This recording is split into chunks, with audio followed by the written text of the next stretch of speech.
from the biomolecule, that's enzyme part 2. In first lecture we have discussed about what is the meaning of enzyme and how does it classify, what are the types of enzyme. In this lecture we are going to see nomenclature of enzyme. तुम्ही केमिस्ट्रीमध्ये nomenclature शिकलाय, म्हणजेच एखादे compound असेल तर त्याचं nomenclature कसं केलं जातं किंवा त्याला नाव कसं दिलं जातं, त्याचं IUPAC नेमिंग कसं केलं जातं, त्या पद्धतीने एन्झाईम्सला नावं कशी दिली जातात, त्याचे काही रूल्स आहेत. ते रूल्स आपण बघूया. There are various ways of naming enzyme. एन्झाईम्सला नाव देण्याचे वेगवेगळ्या पद्धती आहेत. त्याच्यामध्ये आपण पहिली एन्झाईम इथं जी काही मेथड आहे ती डिस्कस करतोय बघा. Enzymes are named by adding the suffix ASE to the name of substrate on which they act. ज्या सबस्ट्रेटवर एन्झाईम ॲक्ट होणार आहेत बघा, ज्या सबस्ट्रेटवर एन्झाईम ॲक्ट होणार आहेत त्या सबस्ट्रेटचं नाव घ्यायचं आणि एंडिंग जे आहे सफिक्स जे आहे ते सफिक्स काय लावायचं, ASE. बघा पुन्हा रीड आउट करते. Enzymes are named by adding the suffix, कुणाला लावायचं आहे, to the name of the substrate on which they act. Okay, example protease, sucrase and nuclease. आपण बघू शकतो एंडिंग जे आहे ते एंडिंग ASE आहे. ओके, तिन्हीमध्ये सुद्धा एंडिंग जे आहे ते ASE आहे. मग आता प्रोटीएज म्हणजेच काय, ते काय करतात, ब्रेकअप प्रोटीन. मग सबस्ट्रेट कोणता झाला रे, प्रोटीन झाला. प्रोटीन सबस्ट्रेट आहे म्हणून त्या एन्झाईमचं नाव प्रोटीएज. सुक्रोजचं हायड्रॉलिसिस करण्यासाठी जे एन्झाईम वापरलं जातं ते सुक्रेज असतं. ओके, म्हणजे सबस्ट्रेट काय झाला, सुक्रोज, म्हणून त्या एन्झाईमचं नाव सुक्रेज. आणि न्यूक्लियस हे काय करतं तर न्यूक्लिक ॲसिडला कॅटलाइज करण्याचं करत आहे. ठीक आहे. सो इथं जे पहिला रूल काय सांगला जातो की एंडिंग जे आहे ते एंडिंग ASE लावायचं आणि सबस्ट्रेट जो आहे, ज्या सबस्ट्रेटवर ॲक्ट होतोय ते एन्झाईम, आपण मागच्या लेक्चरला बघितलं होतं की समजा हा सबस्ट्रेट असेल तर ह्या सबस्ट्रेटवर एन्झाईम काय होतात तर ॲक्ट होतात. ठराविक पॉईंटला ते ॲक्ट होत असतात, त्याला बाइंडिंग साईट आपण असं म्हटलं होतं. आणि हे जे आहे ते आपण काय करतोय, सफिक्स लावतोय. कशाला, ASE असं लावतोय. कशाला, ज्या सबस्ट्रेटवर ते ॲक्ट होतात. Example protease, sucrase, nuclease etcetera. त्याच्यानंतर सेकंड रूल असं आहे, the enzymes can be named according to the type of function they perform. एन्झाईम्सला नाव कशावरून द्यायचं तर ते कोणत्या पद्धतीचं काम करतात, त्यांचं फंक्शन काय, according to type of function they perform, कोणत्या पद्धतीचं फंक्शन ते करतात याच्यावरून त्याला नावं दिली जातात. बघा पहिला आहे डिहायड्रोजनेज. आता डिहायड्रोजनेजचा अर्थ काय होतो रे, तर हे जे एन्झाईम आहे एंडिंग ASE, हायड्रोजनेज असं का म्हटलं गेलं किंवा डिहायड्रोजनेज म्हणजे काय तर remove hydrogen, removal of hydrogen. जर हे एन्झाईम काय करत असेल, ती रिॲक्शन होत असताना हायड्रोजन रिमूव्ह करण्यासाठी कॅटलाइज करत असेल तर ते एन्झाईम असतं डिहायड्रोजनेज. कोणतं एन्झाईम आहे, डिहायड्रोजनेज. ती जी प्रोसेस असते रिमूव्हल ऑफ हायड्रोजन त्याला डिहायड्रोजनेशन असं म्हटलं जातं. आणि हे जे एन्झाईम आहे ते एन्झाईम कोणतं आहे, डिहायड्रोजनेज. ओके, कार्बोक्झिलेज हे एन्झाईम आहे जे कार्बोक्झिलेशन प्रोसेसमध्ये उपयोगी पडतं. मग कार्बोक्झिलेशन ही प्रोसेस अशी आहे की याच्यामध्ये CO2 ॲड होतो. CO2 ॲड झाला की त्याला आपण कार्बोक्झिलेशन असं म्हणतोय.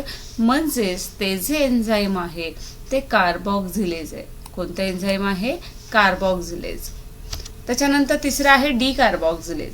आता कार्बोक्झिलेज म्हणजे ॲडिशन ऑफ CO2, म्हणजेच डिकार्बोक्झिलेशन म्हणजे काय असणार आहे, रिॲक्शनमधून CO2 जर बाहेर पडत असेल तर त्याला आपण डिकार्बोक्झिलेशन असं म्हणतोय. आणि ही जी प्रोसेस आहे किंवा ही जी रिॲक्शन आहे ही कॅटलाइज करणारं जे एन्झाईम आहे त्या एन्झाईमला आपण डिकार्बोक्झिलेज असं म्हणणार आहे. ओके, डिकार्बोक्झिलेज कळतंय. डिकार्बोक्झिलेज काय करतंय, रिमूव्ह CO2. आणि चौथं याच्यामध्ये आपल्याला एक्झाम्पल दिलेलं आहे ते म्हणजे ऑक्सिडेज. ऑक्सिडेज हे एन्झाईम काय करतंय तर इट्स हेल्प इन ऑक्सिडेशन करण्यासाठी ते काय करतं रे, मदत करतं. ऑक्सिडेशन प्रोसेस होण्यासाठी किंवा ती जी फंक्शन आहे, फिनॉमिनन आहे, ती होण्यासाठी जे एन्झाईम कॅटलाइज केलं जातं ते एन्झाईम असतं ऑक्सिडेज. म्हणजे सेकंड पॉईंटमध्ये आपण काय बघतोय की एन्झाईमचं फंक्शन काय आहे. अकॉर्डिंग टू देअर फंक्शन एन्झाईमला नावं दिली जातात. जर हायड्रोजन रिमूव्ह करत असेल तर डिहायड्रोजनेज, CO2 ॲड करत असेल तर कार्बॉक्झिलेज, CO2 रिमूव्ह करत असेल तर डिकार्बॉक्झिलेज, आणि ऑक्सिडेशन घडवून आणत असेल तर त्याला ऑक्सिडेज असं म्हटलं जातं. Some enzymes are named according to the source from which they are obtained. तिसरा रूल काय सांगितलाय की काही एन्झाईमला आपण अशी नावं देऊ शकतो की त्याचा सोर्स काय आहे, कशातून ते तयार होतात. Okay, according to the source from which they are obtain, कोणत्या सोर्समधून ते आपल्याला मिळतात याच्यावरून काही एन्झाईमची नावं दिली जातात. मग पहिलं आहे पॅपेन. पॅपेन हे जे एन्झाईम आहे ते पपयापासून मिळतं. ओके, पॅपेन. पपयापासून जे एन्झाईम मिळतं त्याला पॅपेन असं म्हटलं जातं. ब्रोमिलेन हे जे एन्झाईम आहे, ब्रोमिलेन हे जे एन्झाईम आहे ते ब्रोमिलेसी फॅमिली जी आहे, तशा वेगवेगळ्या फॅमिली आपण शिकलोय, फॅबिएसी आहे, सोलनेसी आहे, तशी ब्रोमिलेसी ही फॅमिली आहे ज्याच्यामध्ये एक्झाम्पल पायनॅपलचं लक्षात ठेवू शकता तुम्ही.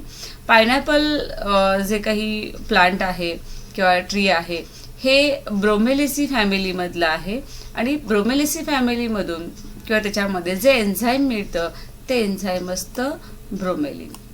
ओके, पॅपेन आणि ब्रोमेलिन. 3 जे आहेत, इथे आपण दुसरी मेथड बघणार आहोत, पण इथे 3 पॉईंट दिलेले आहेत. ते कुठले आहेत? पहिलं म्हणजे adding the suffix to the name of the substrate on which enzyme act. दुसरं, enzyme can be named according to the type of function they perform. आणि तिसरं आहे according to the source from which they are obtain. याच्यानंतर according to the International Code of Enzyme Nomenclature, the name of each enzyme ends with the ASE and consists of double name. International code जे काही nomenclature, एन्झाईमचं nomenclature करत असताना international कोडच्या मते की enzyme जे आहे ते एन्झाईमला डबल नेम असावं. जसं बायनॉमियल नॉमेनक्लेचर आपण शिकलोय, ऑर्गॅनिझमचं कोणत्याही लिव्हिंग ऑर्गॅनिझमचं नाव, मग ते प्लांट असेल, ॲनिमल असेल किंवा मायक्रोब्स असतील, त्यांना बायनॉमियल नॉमेनक्लेचर आहे. म्हणजे एक असतं ते जीनस असतं, दुसरं असतं ते स्पेसीज असतं. पहिल्या नावाला आपण जीनस म्हणतोय, सेकंड नावाला स्पेसीज असं म्हणतोय. तसं एन्झाईमचं नाव सुद्धा, एन्झाईमचं नेमिंग सुद्धा कसं असलं पाहिजे, डबल असलं पाहिजे म्हणलंय. आणि शेवट जो आहे तो शेवट कशाने व्हायला पाहिजे, ASCने व्हायला पाहिजे. हे कोणी सांगितलंय? International code of enzyme nomenclature किंवा according to international code of enzyme nomenclature the name of each enzyme, प्रत्येक एन्झाईमचं नाव कसं असलं पाहिजे, त्याचा एंड ASCने झाला पाहिजे आणि डबल नाव असलं पाहिजे. मग एक्झाम्पल म्हणून तुमच्या लक्षात येईल बघा. The first name indicate the nature of substrate upon which the enzyme act. आता 2 नाव असणार आहे डबल नेम म्हणल्यानंतर. मग जे पहिलं नाव असणार आहे ते पहिलं नाव काय असणार आहे की कोणत्या सबस्ट्रेटवर एन्झाईम ऍक्ट होतोय त्याचं नाव असणार आहे. बघा, पहिलं जे नाव असणार आहे ते पहिलं नाव कशाचं असणार आहे, सबस्ट्रेटचं असणार आहे ज्याच्यावर एन्झाईम ऍक्ट होतात. मग सेकंड नाव काय असणार आहे, and the second name indicate the reaction कॅटलाइज. कोणती रिॲक्शन कॅटलाइज होतीये, म्हणजे कार्बॉक्झिलेशन, डिकार्बॉक्झिलेशन, डिहायड्रोजनेशन, ऑक्सिडेशन, कोणती रिॲक्शन इथे कॅटलाइज होतीये त्या रिॲक्शनचं नाव काय करायचं, सेकंड नेम लिहायचं आणि शेवटी ASC लावायचं. ओके, बघा आता एक्झाम्पल तुमच्या लक्षात येईल. पायरविक डिकार्बॉक्झिलेज हे जे एन्झाईम आहे त्या एन्झाईमचे नाव काय बघा, पुन्हा वाजते पायरविक डिकार्बॉक्झिलेज. हे काय करतं रे, it catalyse the removal of CO2 from the substrate pyruvic acid. आता इथे लक्षात घ्या, पायरविक ऍसिड हे सबस्ट्रेट झालं, पायरविक ऍसिड हे काय झालं, सबस्ट्रेट झालं. त्यामुळं फर्स्ट नेम काय आलं, पायरविक. पायरविक ऍसिड हे सबस्ट्रेट असल्यामुळं जे फर्स्ट नेम आलं ते पायरविक आलं. आणि इथं काय केलं जातं रे, CO2 रिमूव्ह केला जातो आणि CO2 रिमूव्ह करणाऱ्या प्रोसेसला आपण माहिती आहे तुम्हाला डिकार्बॉक्सिलेशन असं म्हटलं जातं आणि ते जे एन्झाईम असतं ते डिकार्बॉक्सिलेज असतं. सो नाव काय येणार आहे त्या एन्झाईमचं, पायरविक डिकार्बॉक्सिलेज. त्या लक्षात दोन नावं असली पाहिजेत. पहिलं नाव आहे ते सबस्ट्रेटचं आणि दुसरं नाव म्हणजे काय असणार आहे, कोणती रिॲक्शन कॅटालाइज केली जाते. त्याला आपण इथे एक्झाम्पल पायरविक डिकार्बॉक्सिलेज म्हणतोय कारण आता सबस्ट्रेट जो आहे तो पायरविक ॲसिड आहे आणि त्याची जी रिॲक्शन आहे ती रिॲक्शन कोणती कॅटालाइज केली जाते, डिकार्बॉक्सिलेशन केली जाते. त्याच्यानंतर बघा दुसरं एक एक्झाम्पल बघूया आपण. Similarly the enzyme glutamate pyruvate transaminase. आता थोडंसं नाव अवघड आहे. ग्लुटामेट पायरवेट हे दोन सबस्ट्रेट आहेत. ग्लुटामेट हा पहिला सबस्ट्रेट आहे, पायरवेट हा दुसरा सबस्ट्रेट आहे. दोन सबस्ट्रेट असल्यामुळं इथे दोन नावं आलेत. पहिलं आहे ग्लुटामेट आणि दुसरं आहे पायरवेट. कोणती प्रोसेस केली जाते, कोणती रिॲक्शन केली जाते, तर ट्रान्समिनेशन केली जाते. आता ट्रान्समिनेशन आहे म्हणून त्याला त्या एन्झाईमला ट्रान्समिनेज असं म्हटलं गेलंय. मग इथं असं नाव का दिलं गेलंय, तर इथं काय केले जातात, अॅमिनो ग्रुप ट्रान्सफर केले जातात. कशातून, ग्लुटामेटकडून जो अनादर सबस्ट्रेट आहे कोणता रे, पायरवेट. पायरवेट म्हणजे पायरविक ॲसिड ज्याला आपण म्हणतोय, ग्लायकोलिसिस प्रोसेसमध्ये तुम्ही शिकलाय. पायरवेट जे आहे ग्लुटामेटकडून अॅमिनो ॲसिड कुठं ट्रान्सफर केले जातात, ह्या पायरवेटकडे केले जातात. आणि ते जे ट्रान्सफर करणारा जो एन्झाईम आहे त्या एन्झाईमला आपण ट्रान्समिनेज असं म्हणतोय कारण हा ट्रान्समिशन करतोय. मग ही जी रिॲक्शन आहे ट्रान्समिनेशन त्याला आपण ट्रान्समिनेजच म्हणतोय आणि इथं जे दोन सबस्ट्रेट आहे त्याला ग्लुटामेट पायरवेट असं म्हणतोय. लक्षात आलं. बघा इथं जो आपण रूल पाहतोय, काय रूल पाहतोय की डबल नेम असावं. पहिलं नेम आहे ते सबस्ट्रेटचं असावं, दुसरं नेम आहे ते कोणती रिॲक्शन कॅटालाइज केलेली असेल ती, आणि शेवटी मात्र काय असावं, ASE असावं. याचे दोन बेस्ट एक्झाम्पल आत्ता आपण पाहिले. एक म्हणजे पायरविक डिकार्बॉक्सिलेज आणि दुसरं आहे ग्लुटामेट पायरवेट ट्रान्समिनेज. इथे सगळ्यांच्या लक्षात हे जे नेमिंग आहे ते नेमिंग लक्षात आलं सगळ्यांच्या. आता बघा आपल्याला क्लासिफिकेशन शिकायचं आहे. एन्झाईम्स क्लासिफाय कसे केले जातात. Okay, how enzymes are classified.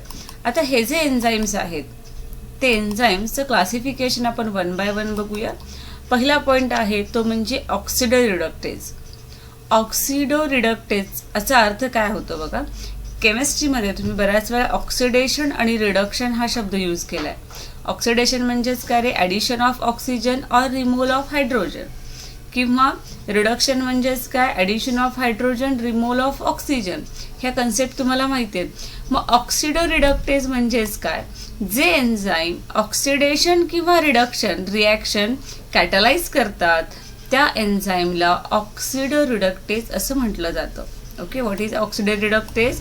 These are enzyme catalysing. काय कॅटालायझिंग करतात रे, ऑक्सिडेशन अँड रिडक्शन रिॲक्शन.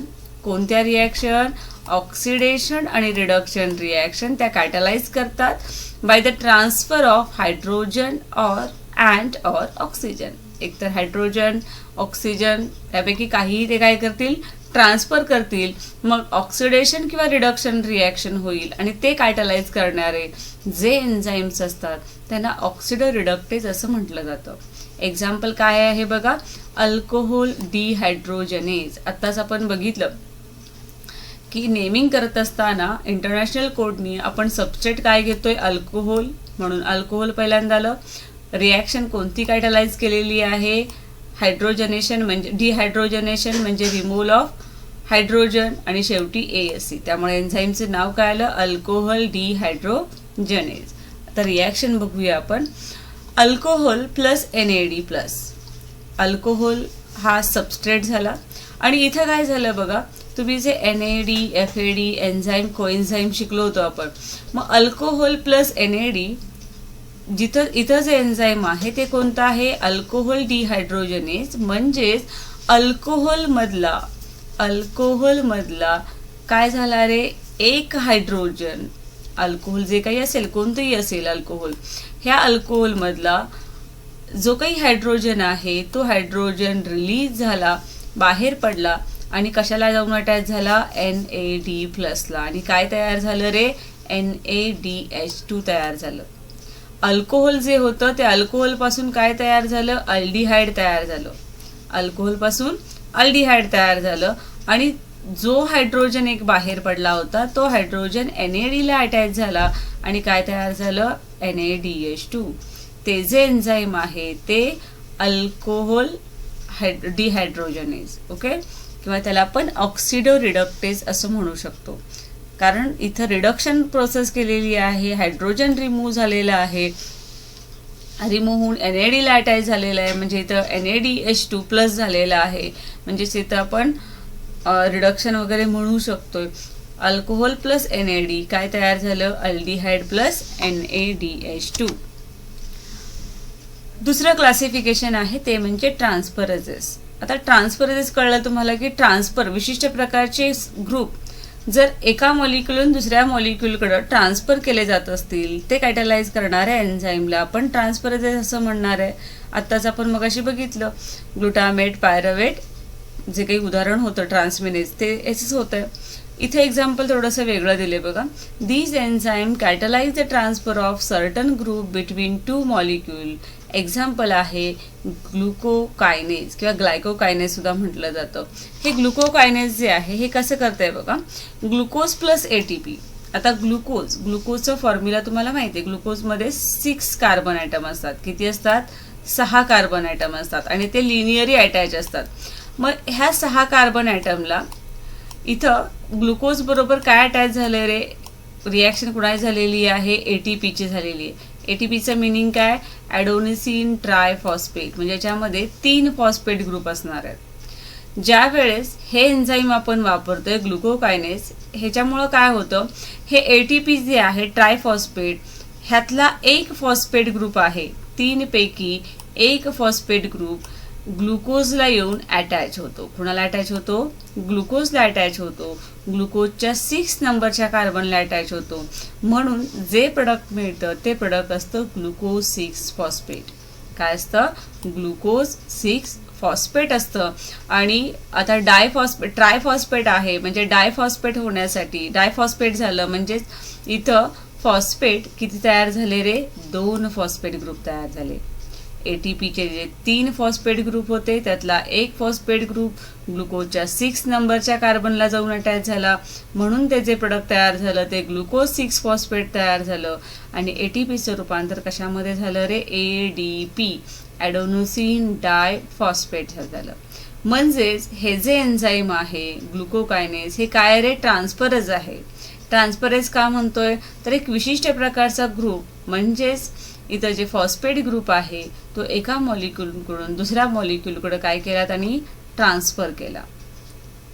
त्याच्यानंतर तिसरं आहे हायड्रोलिसिस. आता हायड्रोलिसिसचं बेस्ट एक्झाम्पल काल आपण बघितलं होतं की सुक्रोजचं हायड्रोलिसिस केलं, सुक्रोजची रिॲक्शन वॉटर बरोबर केली, हायड्रोलिसिस केलं की तुम्हाला माहिती आहे ग्लुकोज आणि फ्रुक्टोज मिळतं. कारण सुक्रोज ही डायसॅक्राइड आहे जी कशाने तयार झालेली आहे, ग्लुकोज आणि फ्रुक्टोजने तयार झालेली आहे.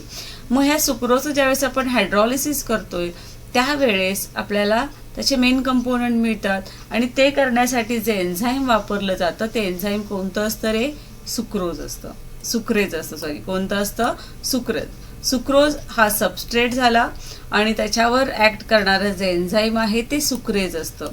बघा इथं हायड्रोलिसिस म्हणजेच काय, these are enzymes catalyse hydrolytic reaction. हे एन्झाईम जे कॅटलाइज काय करतात रे, कोणत्या रिॲक्शनला, हायड्रोलिटिक रिॲक्शनला कॅटलाइज करतात. मग त्याच्यामध्ये काय काय येऊ शकतं, अमायलेजेस येऊ शकतं, प्रोटीएज येऊ शकतं, लायपेज एक्सेट्रा. हे आपण इथं यूज करू शकतो. इथं आपण घेतलेले एन्झाईम आहे ते सुक्रेज आहे.